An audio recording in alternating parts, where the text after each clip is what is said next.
noihin pieniin kiviinhän tässä olisi voinut kyllä kompastua.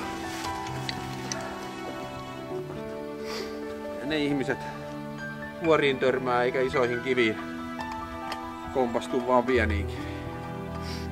Mitähän meillä on kuitenkin keinot ja välineet siihen, että me pystytään ne pikkuvastoinkäymiset hoitelemaan.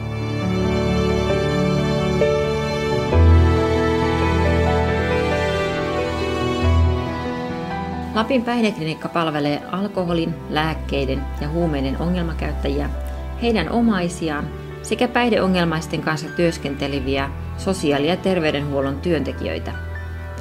Päihdeklinikalla hoito- ja kuntoutumistoiminta perustuu vuorovaikutukseen, jossa avoimuus, kuulluksi tuleminen ja yhdenvertaisuus ovat keskeistä.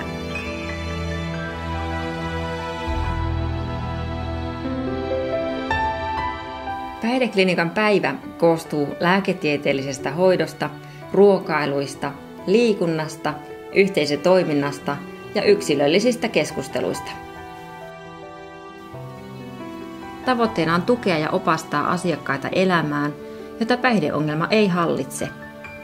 Kuntoutumisjakson aikana opettelemme tunnistamaan päihteiden käyttöön johtavia riskejä ja väistämään niitä. Otamme muutostyössä huomioon asiakkaan perheen ja lähipiirin sekä auttajaverkoston.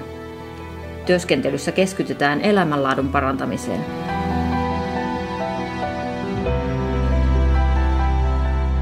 Päihdeklinikalla majoitutaan yleensä yhden hengen huoneisiin. Asiakkaille on tarjolla asiakastietokone nettiyhteydellä.